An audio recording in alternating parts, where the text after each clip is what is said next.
There's a particular kind of silence that happens late at night in Australian cities. Not the quiet of contentment, more like the quiet of someone staring at their banking app, doing the same calculation for the fourth time, hoping the number changes. It doesn't change. And the strange thing is, the person holding that phone is probably earning more money than they ever have. More than their parents did at the same age. More than they thought they'd need when they were 22, imagining what a proper salary would feel like. It feels like nothing they imagined. Australia right now sits in a peculiar position. Unemployment is relatively low. Wages on paper have risen. The economy has technically survived things that broke other countries. And yet, if you talk to almost anyone between 25 and 55, a project manager in Parramatta, a teacher in Geelong, a marketing director in South Yarra, the conversation almost always drifts toward the same quiet admission. It doesn't feel like enough. Not a complaint, exactly. More like a confused observation. The numbers are fine, but something underneath the numbers doesn't add up. To understand why, you have to look at what a good salary actually buys in Australia today versus what it bought 15 years ago. In 2009, the median household income in Australia was around $67,000. The median Sydney house price was roughly $520,000. That's a ratio of about 7.5 times annual income. Today, that same ratio in Sydney sits closer to 13, sometimes higher. The salary went up, the house price went up faster, and the distance between a decent income and actual financial security quietly doubled, while nobody was officially calling it a crisis. Picture a couple in their early 30s, both working, combined income somewhere around $180,000, which sounds like a lot, which by most international standards is a lot. They rent a 2-bedroom apartment in Melbourne's inner suburbs for $2,800 a month. Groceries run close to $1,000. There's a car loan. Childcare, if there's a child, adds another $2,400 a month after the subsidy. Health insurance, streaming services, the electricity bill that keeps quietly climbing. By the time the month ends, they've saved almost nothing, and they're doing everything right. That's the part that nobody explains well. The financial anxiety sitting inside households earning 6 figures isn't irresponsibility, it's arithmetic. Modern Australian life was built on a set of assumptions that no longer apply. The assumption that buying a home in your late 20s was a natural milestone, that a university degree would secure your income, that superannuation would cover retirement, that working hard inside a stable career would produce a stable life. Those assumptions shaped how an entire generation made their choices, and the economy quietly moved while they were busy following the plan. The mortgage belt around Sydney and Melbourne is full of people who did everything they were told to do. Got the degree, got the job, bought the house, at a price that required borrowing at the outer edge of what the bank would allow. And now they sit with a mortgage between $800,000 and $1.2 million, repayments that don't leave space for anything unexpected, and the knowledge that if an interest rate rises 2 more times, the margin disappears completely. That's not financial failure, that's a trap built out of success.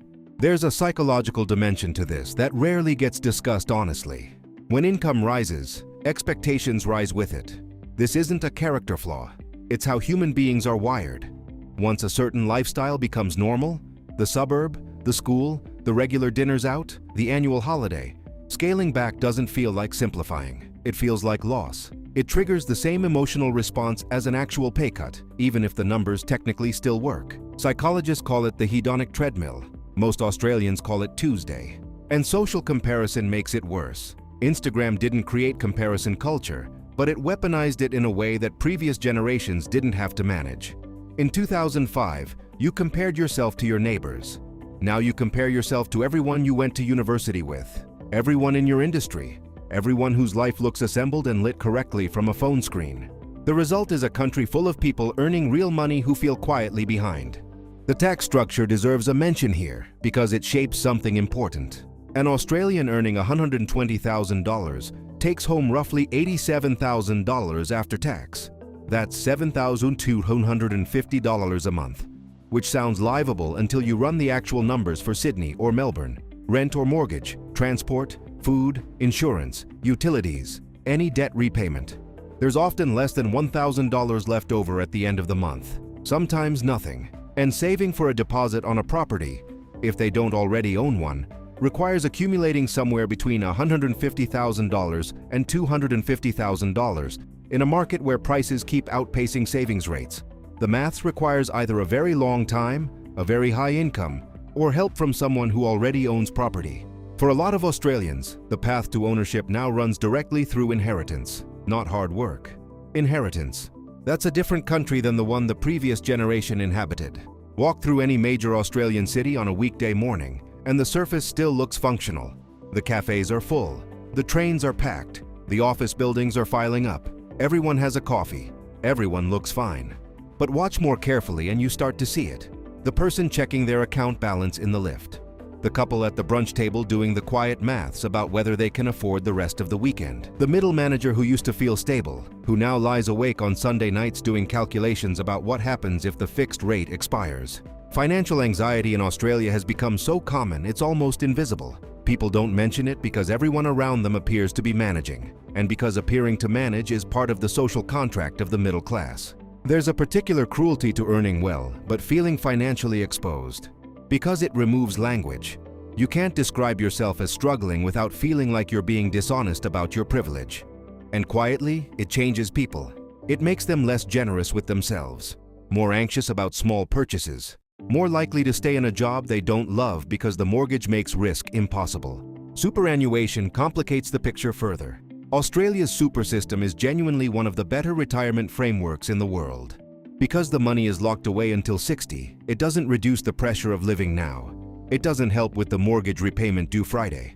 The country that told its children that hard work was enough is now raising a generation for whom hard work is necessary but not sufficient. Most Australians aren't failing. They're not making obvious mistakes. They're not spending recklessly. They're doing the reasonable things. Budgeting, saving what they can, paying down debt, trying to think about the future. But they're doing those reasonable things inside a cost structure that wasn't reasonable when it was designed. And they feel the difference, even when they can't articulate it.